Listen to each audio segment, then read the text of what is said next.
дуруд мегӯем ба шумо бинандагони азизи телевизиони сайёҳӣ ва ҳунарҳои мардумӣ. Инак гурӯҳи эҷодии барномаи сайёҳии варзишӣ бо тай кардани зиёда аз 260 километр роҳ аз пойтахти мамлакат шаҳри Душанбе ба яке аз мавзеъҳои зебоманзари Тоҷикистон, мавзеи ҳафткӯли минтақаи зебоманзари шаҳри Панҷакен ташриф овард ва мақсади сафар инъикоси яке аз мусобиқаҳои сатҳи байналмилалӣ, дуюмин нимарафони кушоди кӯҳӣ миёни варзишгарони зиёда аз 12 давлати ҷаҳон мебошад, ки ба ифтихори ҷашни 32-солагии истиқлолияти давлатии ҷумҳурии Тоҷикистон ташкил гардааст.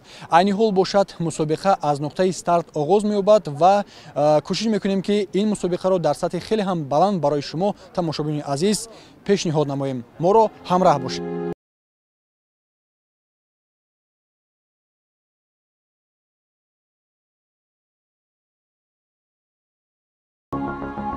аз субҳи барвақт наздики 50 нафар варзишгари касбӣ ва ҳаваскор аз 13 мамлакати ҷаҳон, намояндагон аз кумитаю идораҳои дахлдор ва тамошобинону мухлисони зиёде дар кӯли якуми ҳафткӯл бо номи Миҷгон ҷамъ омаданд. Ҳама бо чеҳраҳои хандону шукуфон аз табиати мавзеъ ҳаловат бурдаю бо ҳам суҳбатҳо мекарданд. Ба иштирокчиён ҷойи интихоб кардаи баргузории нимарафон хеле ҷолиб буд. ҳафткӯл воқеан яке аз зеботарин минтақаҳоест, ки бо 7 кӯли рангобаранги худ ҳар як бинандаро ба ҳайрат меорад. Дараи ҳафткӯл маҷмӯи кӯлҳоеро дорост, ки дар шимоли Тоҷикистон дар водии Зарафшон ҷойгир буда ба ёдгориҳои беназири Тоҷикистон шомил гардидааст. Кӯли Миҷгон, ки ҳоло мо дар он қарор дорем, аз сатҳи баҳр дар баландии зиёда аз 1600 метр қарор дорад. ин кӯл бо умқи 20 метр, паҳноии 0,5 километри мураббаъ ва табиати афсункораш аллакай дили ҳазорҳо нафар сайёҳони хориҷиро тасхир кардааст. аз ҷумла иштирокдорони нимарафони имрӯза низ таъссуроти бардоштаашонро чунин иброз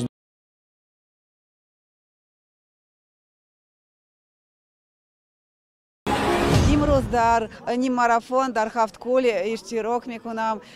Ин бори аввал дар инҷо кӯҳ олиҷаноб хеле баланд, зебо. Кӯҳи худ санҷиш мекунам.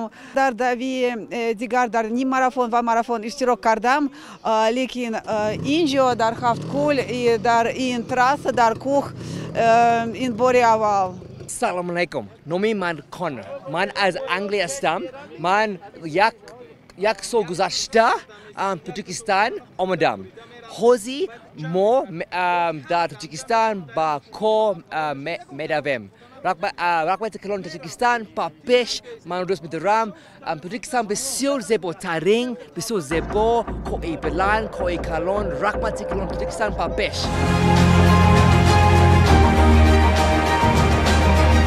боиси таъкид аст, ки нимарафони кушоди кӯҳӣ аллакай соли дуюм аст бо иштироки варзишгарон ва ҳавасмандони нави варзиши сабуки давидан аз мамлакатҳои хориҷ ширкат меварзанд.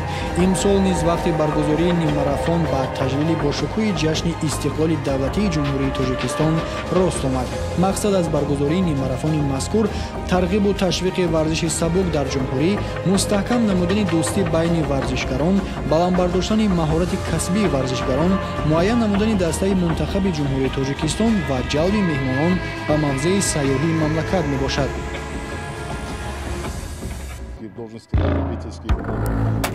бояд бигӯем, ки ин марафони ғайрикасбӣ аст ва дар он аксаран ҳавасмандони ин навъи варзиш ширкат меварзанд.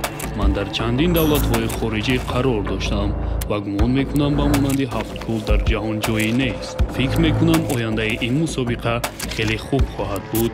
бубинед, ки масофаи нимарафонӣ аз назди ҳафткӯли зебо мегузарад ва ин ҷо ҳангоми ҳаракат манзараҳои назарабору дидан мумкин. кӯшиш мекунем, ки дар солҳои оянда теъдоди мамлакатҳои иштироккунандагонро зиёд кунем. масалан, соли оянда, ки 33-солагии истиқлолияти давлатӣ қайд карда мешавад, ҳамин гуна 33 давлатро ба иштирок даъват мекунем. ҳамин тавр мо метавонем, ки ба ҳама зебоиҳои табиати Тоҷикистонро нишон диҳем. иштирокчиён мутобиқи низомномаи нимарафон аъзо ҳаққӣ месупоранд, ки ин маблағҳо барои табобати кӯдакони гирифтори аутизм сарф мешавад.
پس برگزاری این چهاربینی در عرصه بین المللی معرفی نمودن جمهوری تاجیکستان و جلب سیاحان خارجی به این منطقه سیاحی میباشد. اولین بار در سال 2021 برگزار گردید که در آن ورزشکاران از 8 دولت اشتراک کرده بودند.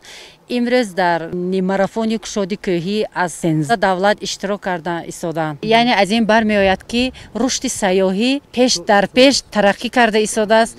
برگزاری چهاربینی ها بسیارتر شود، زیاد شود، جلب سیاحان به این منطقه زیبا منظر زیاد گردد.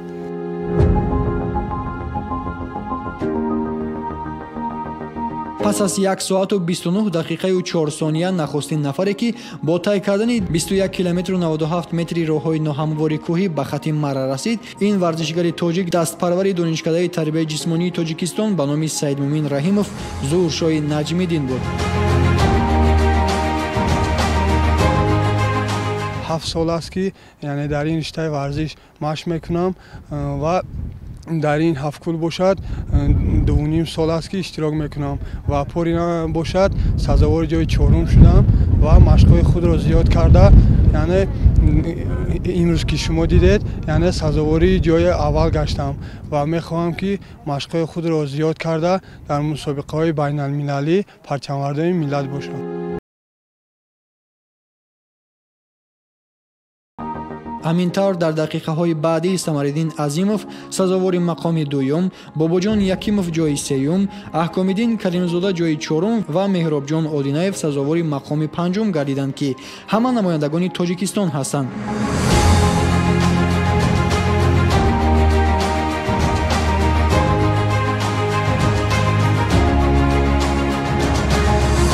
پنجگینه دیم بار است که اینا یکم جایش گرفته بودم. های امسال سپیدنیکام کم تو آقا سخت بوده. کوشش کردم که اینا دیم جو سزاوار گشتم. کوشش میکنیم که چمپیونات جهان اشتراک کنیم.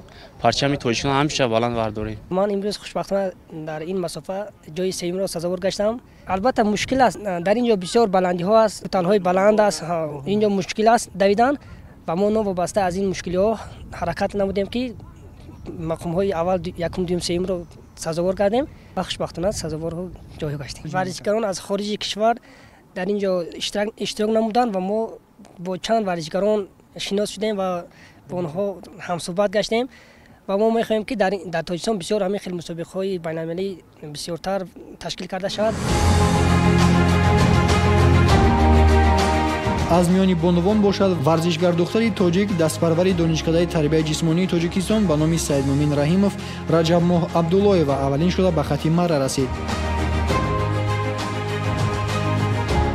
در این شهر پنجکن من این یکم مراتب است که برآمد میکنم. من در اینجا از میانی بانوان سزاوار جای یکم گشتم. این خیلی دشوار بود ماده که ما یکم بار است که اینجا برآمد کردیم و سالی دیگه میخوایم که خیلی نتیجه های خوب را نشان دهیم.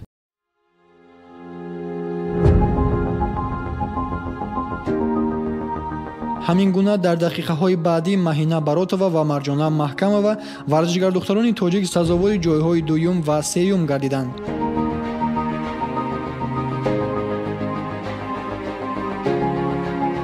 اولا مینداری خود را به تشکیل کنندگان همین مسابقه میرسانم که در چنین طبیعت زیبا این مسابقه چهاربینی را تشکیل نمودند. من در این مسابقه سزاوار جای نمایان گشتم. هرچند که در این بلندی ها دویدن مشکل باشد اما در آغوش طبیعت زیبا نه اونقدر بشکره مشکلی کشیدم. بسیار هم زیبا بود. در آینده نقشه دارم که بسیار هم مشق تمرین نموده از این هم نتیجه های بهترین را نشان دهم. در دومین ماراتون شهر پنجکن اشتراک کرده است. از میان بانوان سزاوار جای سوم گشتم و شادم که در این جایها همین مسابقه ها پیشنهاد میکنند و ما به هر گوشه کنار تاجیکستان رفته از آن بهره میگیریم. در آینده نیز هم در هر گونه مسابقه ها اشتراک کرده سزاوار جایهای نمایان گردم.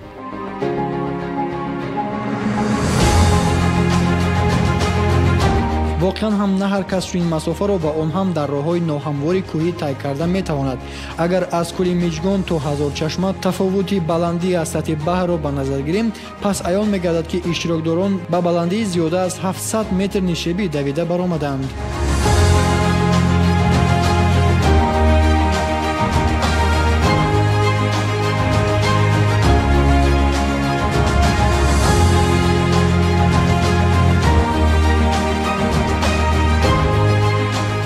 ماراتون امروزه چخلی که میدونید مسافه 21,197 کیلومتر رو در بر گرفت که در نیم ماراتون امروزه ورزشگران از 15 دولت دنیا از جمله استرالیا، انگلیا، گرمانیا، آفریقا، پاکستان، هندوستان اشتراک کردند. از جمله ورزشگران جمهوری تاجیکستان نیز اشتراک داشتند که بسیار در سطح بلند برگزار گردید. باعث خرسندی است که ورزشگرانی که در نیم ماراتون کشاد کوهی امروزه غالب گردیدند اکثرا جاهای نمایان را ورزشگران جمهوری تاجیکستان اشغال کردند. باید قید نمود که برگزاری چنین مسابقه‌های ورزشی که در منطقه‌های سیاحی جمهوری تاجیکستان برگزار می‌گردد برای معرفی و رشد سیاحی در جمهوری تاجیکستان به نهایت سهم بزرگ خواهد داشت. воқеан ҳафткӯл на танҳо бо кӯлҳои мӯъҷизанок балки бо зебоиҳояш мавриди назари сайёҳони дохиливу хориҷӣ буда аз диданаш кас ҳаловат мебарад. иштирокдорони ниммарафон низ аз хориҷи мамлакат нисбати зебогиҳои ин мавзеъ чунин ибрози назар намуда таъкид доштанд ки ҳатман бо дарёфти имкон боз ба ин ҷо хоҳанд омад.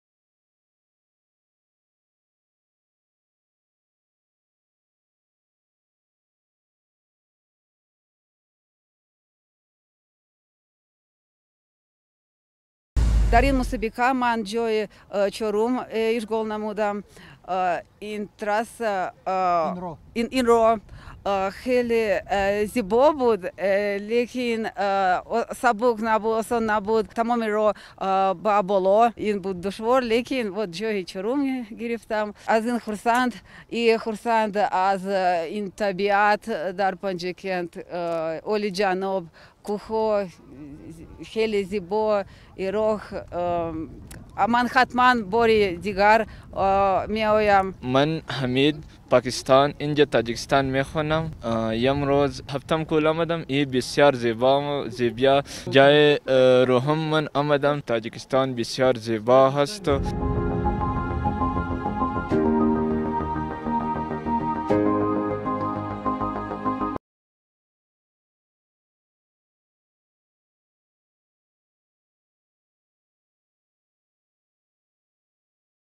پس از این مراسم تنتنوی جنبست دومین نیم ماراتون کشاد کوهی بخشیده به 32 سالگی استقلالیت دولتی جمهوری تاجیکستان در پایگاه سیاحی هفتکول با اشتراک بواسطه رئیس شهر پنجکن و ورزشگر شناخته تاجیک دلشاد نظرов در فضای تنتنوی دایر گردید.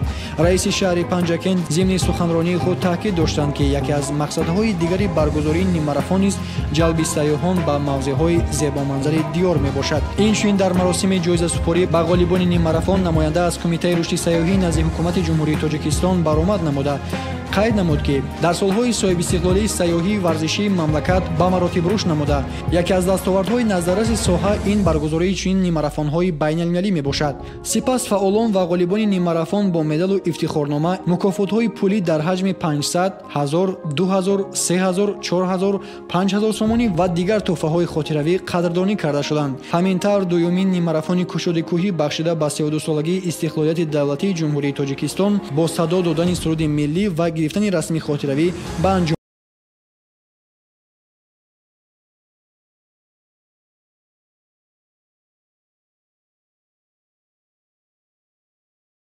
واقعا هم یکی از راه‌های اساسی مؤثر و تاثیرگذار برای رشد و انکشاف و معرفی امکانات و موضوعهای سیاحی جمهوری تاجیکستان این برگزاری چنین مسابقه‌های سطح بین‌المللی ارزیابی می‌گردد. اینجا بینندگان عزیز می‌رسیم به پایان نشر نوبتی برنامه سیاحی ورزشی با امید سلامتی و سربلندی و سعادتمندی شما بینندگان عزیز تا برنامه آینده خیر. همیشه دوستدار سیاحت و ورزش باشید.